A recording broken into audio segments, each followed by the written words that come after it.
Hi, I'm Stan Lee. You know, Whilce Portacio has been working at Marvel for, 8 years now, and this is the first time I've met you? I mean, that's ridiculous. I've actually seen a picture of you, so I feel we're close, you know. You've seen a picture of me and you still stayed at the job, did you? Well, that's incredible. Listen, it is a great pleasure, really, to be here with you. I've been your fan for those 8 years, even though we haven't met. You're not only a penciler, you're an inker. You're even a nice guy. I don't know what you're doing. You've been talking to the wrong people. But anyway, Whilce, you've been doing the X-Men, right? Yes, what they officially call the Uncanny X-Men. That's right. Well, I was going to ask you about that. How many X-Men books are there now? It seems like there's 5 million. Officially, there's Excalibur. There's X-Force. There's X-Factor. And there's Uncanny X-Men, and then there's X-Men.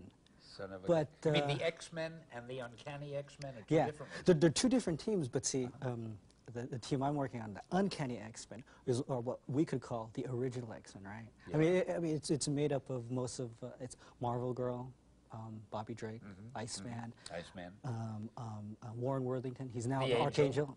Oh, he's now the Archangel, right? Yeah, he's a little more. It's sinister times, so he's got to be a little more sinister. And who else is a part of the group? She's not a part of the original team, but there's Storm. She took after Scott, so you could say she's Scott's stand-in. You know, I just had a very depressing thought. If anybody is watching this who doesn't know the X-Men, we've been talking gibberish for the past couple of minutes. But anyway, I want to talk to you, and I want to know all about you. But at the same time, I want to show a lot of your artwork. So for those who are not familiar with Whilce Portacio's artwork, would you like to just hold something there up and let them see just the extent of your talent? I don't want to embarrass you, but you have a few things here I think people might like to look at. Okay, actually, what I wanted to show here, what a lot of people don't get to see, are some of the different steps. Well, let's let them get to see it. Like, for instance, I don't know if they can see this, but this is what we call a pencil sketch, and this is done to full size. We actually do it this size, 11 by 17, so that when they shrink it down comic book size, it hides all the mistakes. With your case, there aren't too many. Now, let's just mention, this is your artwork. Yeah, this is... I mean, you didn't just grab a page from somewhere. You drew this. Okay. But, okay, this is what they call a pencil. So these are just what it means. I took a pencil and I drew these. And then someone like Scott Williams comes along and he inks it. And I don't know if you can really see it, but what's neat is when you know, artists are personalities among themselves. When you get a pencil and an inker that gel together, who, you know, kind of like good friends. That's the result. Yeah, and see, if you look real close, it's pretty much exactly what I penciled. And you know, artists or temperamental, everything has to be perfect. Yeah, I know, it's tough talking to you. You're just riddled with temperament. You're a tough guy. Notice the brows. Let me ask you this, Whilce. You used to be an inker, didn't you? You started as an inker. Yeah, I wasn't good enough to be a penciler, so I filled in as an inker. Well, you sure learned quickly. Now, of course, the penciler does it in pencil. The reason the drawings are inked so that they end up like this is that's the way they have to be for the engraver. They can't engrave the drawings if they're just in pencil, or not as well. Right, I mean, if you've ever, I mean, you're in school, take your number 2 pencil, and you scribble, you get a nice tone. And, okay, this is a Xerox of the original pencils, and you'll see it doesn't pick it up as one different. Yeah, the camera doesn't pick it up as one flat tone. So inker has to come in and actually he has a tough part because you get shades and stuff like this where I can just ease up on the pencil and it goes to gray, goes to white, and I have a little fun, you know, easy time. The inker actually, because he lays down an ink line and it's there. So he's got to come up with like little hatches, what they call, or cross hatches, to recreate what I'm doing in pencil. So I see what you mean. In pencil, you can get all sorts of tones of gray, shades of gray, very depending easily how heavily or lightly you lean on the pencil. But with ink, you've just got that black India ink. So to make it gray, you've got to have thin lines with little space between them, and so forth. The inking, there's another interesting thing about inking. an inker can make a penciler's work look better, can make it look worse, or can make it look about the same. The inker has a lot of power in that respect. And, but since this isn't really a course in comic book art, I see you have something else there that might be interesting for people to look at. I like to concentrate on structure. And this is a cover I did for the certain character. And this was going to be painted. And so the painter had to see what was underneath everything. Because what a painter does is he with color, with dark values, with light values, he creates volume, he creates depth. So in order to create that, he has to know what he's creating. Right. You know? So that's what this is. This is basically a preliminary drawing with all the muscles outlined and everything so that he'll know exactly. It's kind of like a map. He knows exactly where everything is. A guide for the right. colorer, yeah. And then I come in. Here's the good part.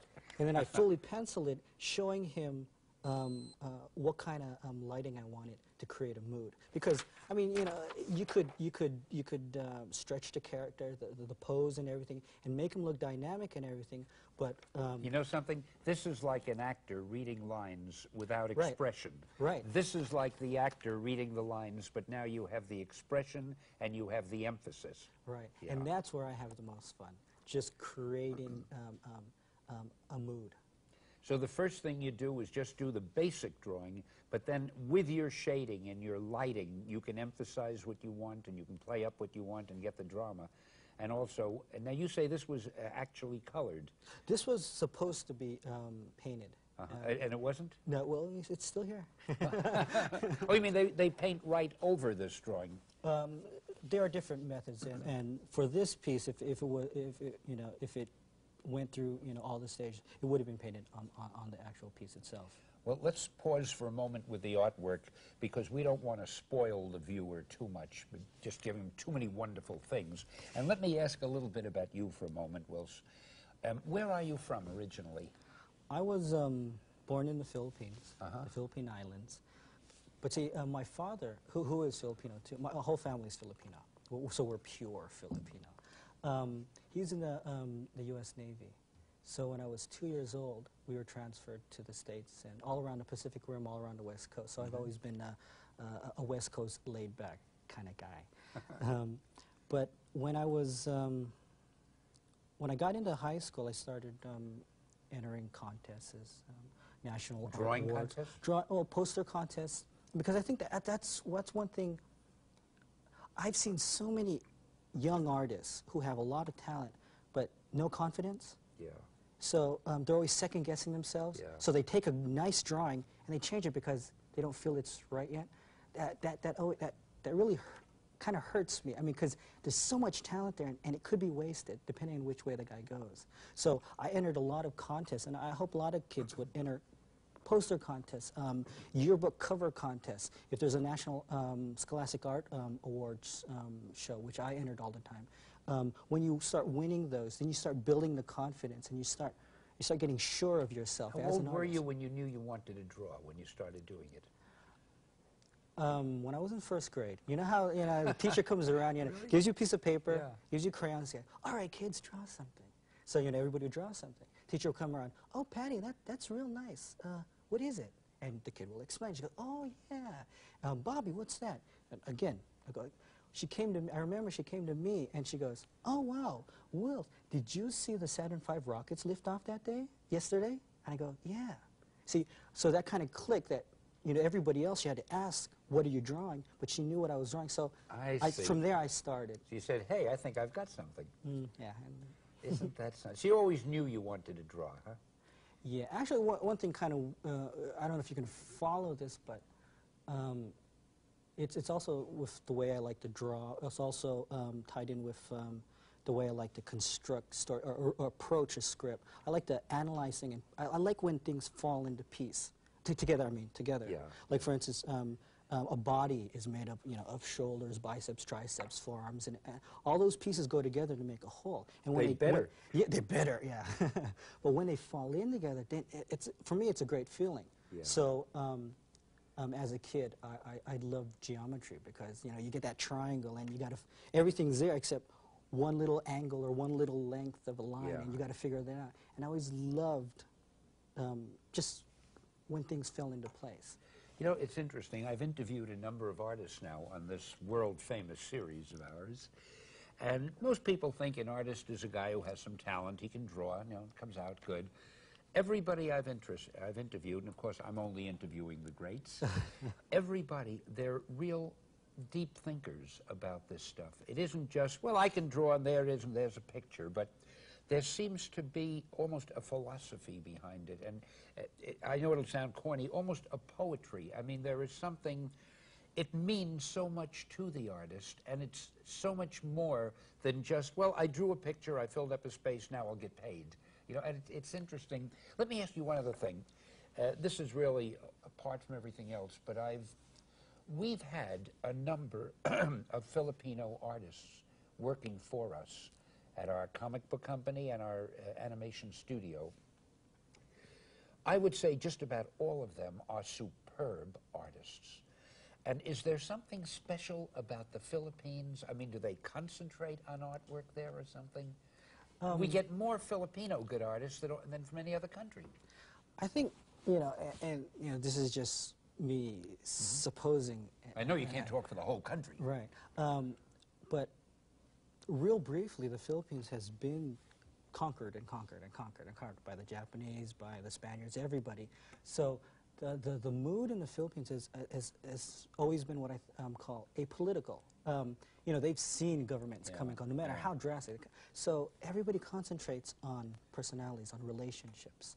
And I think any artist is actually boiled down that. He's showing himself. You know, in every drawing he does.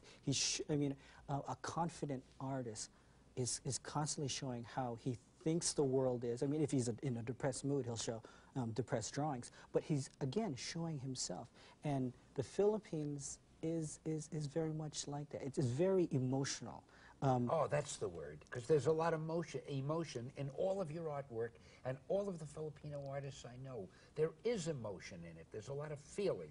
Yeah, one of the things I loved about the Philippines is that with the language, you can talk for 10 minutes, you can talk for an hour, and not really say anything. But there's a lot of emotions. But see, you're one of the best. But there is that emotion there. Yeah, it's the emotion. So I think that carries through with people who seem to have a talent, or you know, if you believe in God-given talents, they're in this society which is very emotional, and when you do something nice, everybody reacts. Your friends are always there. So again, like what we were discussing earlier, the confidence builds early. Because you always, I mean, everybody always jokes with Asian families that you always have 5 million relatives. And I actually went to the Philippines and, you know, meet a nice girl, talk a bit, get along real well. Mom comes in, oh, I'd like to introduce you to your cousin here. I know what you mean. Well, that's great. And your dad was in the U.S. Navy. Yeah. Wow. Yeah. So I actually got to see a lot of different places that I wouldn't have naturally have seen. Got an interesting background. Well, I don't want to keep people in suspense too long. You know, we're going to get to your artwork. We're going to get you over to that drawing board in just a minute. But I just want to ask you one last thing. You just got back from the Philippines, didn't you? You were touring. And what were you doing there? That was very interesting because you know, you always hear that the Philippines is a depressed economy and everything's going wrong there. Last summer, a comic book dealer came over to the United States, and he invited me over, fly me over there and do a couple shows. I went to the Philippines, and they met me at the airport. I had a reception at one of the military camps. Yeah. I did TV shows, I did radio shows, I did interviews. They really love American comics there. You know something?